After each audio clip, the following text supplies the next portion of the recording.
کسی کا احسان کیوں اٹھائے، کسی کو حالات کیوں بتائے.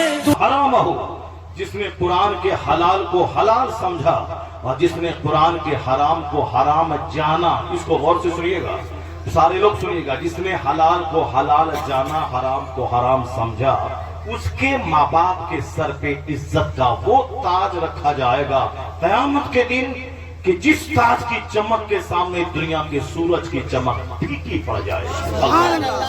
وہ کس کے لیے؟ اس کے لیے نہیں جو قرآن حفظ کیا نماز نہیں پڑھتا، جو قرآن پاک حفظ کر لیا داڑھی موچھ منڈا کے موبائل ریپیئرنگ کر رہا. موبائل ریپیئرنگ کرنا برا نہیں ہے، نماز چھوڑ کے ریپیئرنگ کرنا یہ برا ہے. داڑھی مونڈ کی ریپیئرنگ کرنا یہ برا ہے. ورنہ حافظ قرآن ہیں، آپ چائے کی دکان پہ گلاس صاف کر کے حلال روزی حاصل کیجئے، آپ کا مرتبہ کا مقابلہ 1000 بیگھہ زمین کا جوتنے والا نہیں کر پائے گا. کیوں؟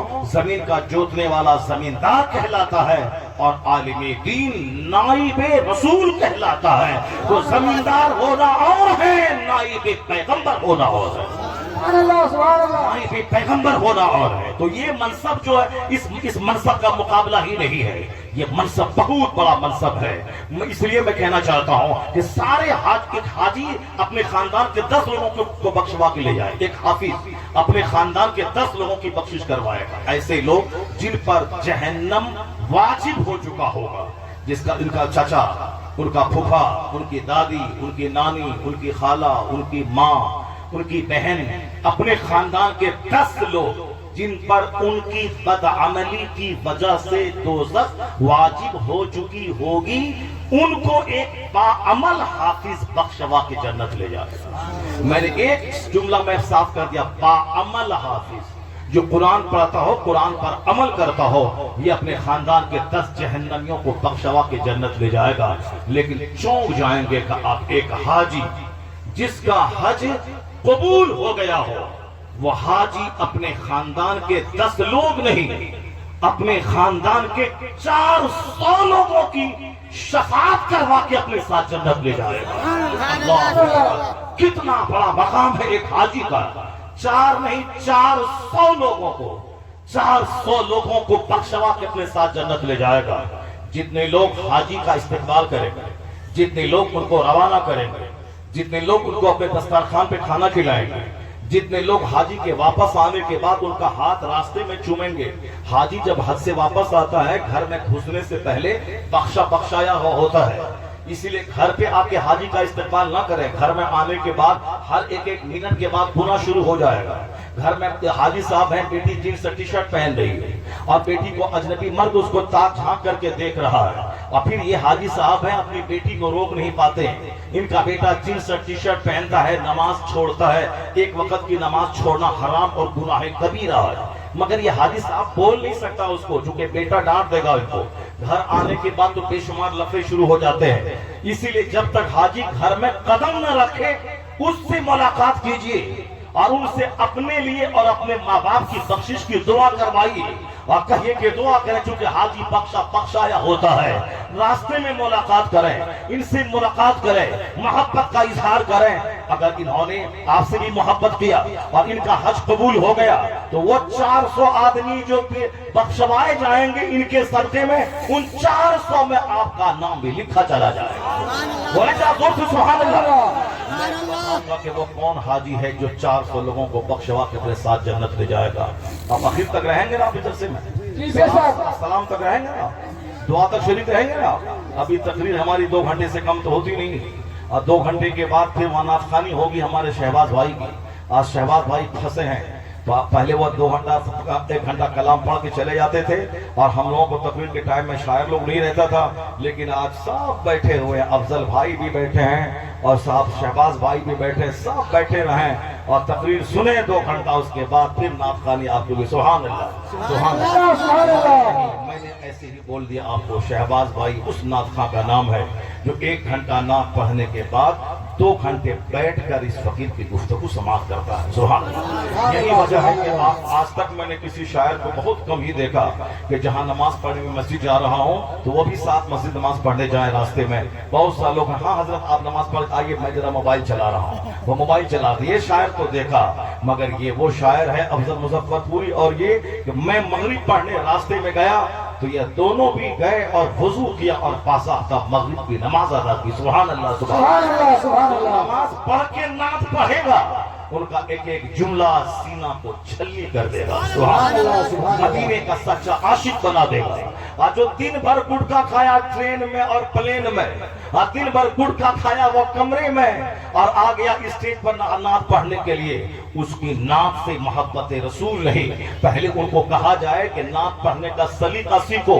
تم تو شعر سنتا ہے ہزار بار, بشویم دہن ز مشک و گلاب, خلوص نامی تو گفتن کمال بے عزیز.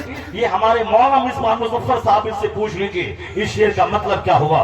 اس شعر کا مطلب یہ ہوا کہ 1000 بار اپنے منہ کو گلاب سے دھو, اس کے بعد نبی کا نام لوں, تو یہ بھی ڈسپلین کا حق ادا نہیں ہو پائے گا. سبحان اللہ سبحان اللہ. بچو یم دہن ز مشک و گلاب, 1000 بار منہ کو میں گلاب سے دھوں, پھر بھی نبی کا نام لینا یہ بے ادبی ہے. یہاں دن بھر گٹکا کھاؤں اور اسٹیج پر آ کے نعت پڑھوں, یہ کتنی بڑی بے ادبی ہے. اس لیے اگر سچا عاشق رسول نعت خواں بننا چاہتا ہے تو طلاق دے دے گٹکا کو, طلاق دے دے سوتی کو, طلاق دے دے کھینی کی بدبو کو. اس کے بعد وضو کر, زبان میں گلاب ڈال اور اسٹیج پہ آ کے نبی کی نعت پڑھ, پھر دیکھنا 2 4 5 عاشق رسول مدینے کا پکا عاشق بن جائے گا, اور دیوانوں کی ایک جماعت اٹھا کرے گی. اس طرح سے نعت پڑھنے والے ہو. پیسہ تو میل ہے, پیسے کی تو بات ہی چھوڑ دے, پیسے کی تو بات چھوڑ. سبحان اللہ. اللہ اکبر, یا رسول اللہ, زندہ باد زندہ باد زندہ باد زندہ باد. پیسے کی تو بات ہی چھوڑ دے, پیسے کی بات مت کرنا. یہ نذرانہ لیتا ہے تو طے کرتا ہے, یہ وہ کرتا ہے وہ کرتا, بات چھوڑ دو اس کی. پیسے کی بات مت کر. مسجد کی تعمیر میں لگتا ہے پیسہ, پنڈال سجانے میں لگتا ہے پیسہ, عیدگاہ کی تعمیر میں لگتا ہے پیسہ, خانقاہوں کی تعمیر میں لگتا ہے پیسہ, مدرسوں کی تعمیر میں لگتے ہیں خربوں پیسے, مدرسوں کی تنخواہوں کے پیچھے پیسے, مسجد کے ائمہ کے پیچھے پیسے, اذان دینے والے کے پیچھے پیسے.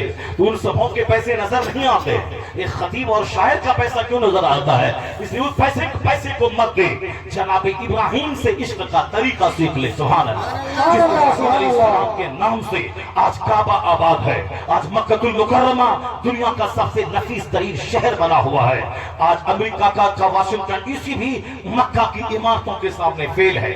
آج 2030 کے بعد جو 2030 کو ویژن ہے, 2030 کے بعد کوئی پیرس کا کوئی محل مکہ اور مدینہ کی عمارتوں سے اونچا محل نہ ہوگا. 2030 کے بعد مکہ اور مدینہ بلڈنگ کے اعتبار سے ورنہ عزت کے اعتبار سے تو مدینے کا کاٹا واشنگٹن ڈی سی کے 100 منزلہ مکان سے بہتر ہے. حقیقت کی نگاہ سے مکے کی دھول جس شہر سے مصطفیٰ کا گزر ہوا, وہ دھول سونے کے پہاڑ سے کروڑوں گنا بہتر ہے. جو دھول سرکار کا گزر ہوا ہے وہ دھول محترم ہے, وہ ریسپیکٹیبل ہے, قابل احترام ہے. اور پھر بظاہر عمارت کے اعتبار سے بھی پیرس کی عمارتیں مکہ مدینہ کی عمارتوں کے سامنے فیل ہو جائیں گی. 2030 کے بعد جا کے مکہ اور مدینہ کی محلوں کو دیکھا جائے, وہاں کے 5 اسٹار ہوٹل کو دیکھا جائے, اور وہ دن یاد کرے کہ جس دن ایک آدمی نہیں تھا مکہ میں, ایک گھر نہیں تھا مکہ میں, ایک درخت سایہ دار نہیں تھا کہ آپ وہاں رہ سکے اس مکہ میں. آج کس کی وجہ سے دنیا کا سب سے خوبصورت ترین شہر مکہ بنا ہوا ہے؟ اس میں ایک نام آئے گا, ایک نام جناب ابراہیم علیہ السلام کا آئے گا. وہ جناب ابراہیم علیہ السلام. یہ قربانی جو میں کرتا ہوں, قربانی کے جانور کا گوشت کھانا ہوتا تو ہم ایسے ابھی جا کے گوشت خرید کے لاتے 20 کے جی اور فریج میں رکھ دیتے اور اس کو 20 دن تک کھاتے رہتے. لیکن نہیں, 1 لاکھ کا بکرا ذبح کر کے اسی دن غریبوں, مسکینوں اور دوستوں میں گوشت کو تقسیم کر دیتا ہوں, اس کو فریج میں ہی رکھتا ہوں. کیوں؟ اس لیے کہ آج گوشت کھانا مقصد نہیں ہے, آج قربانی کے جانور کا خون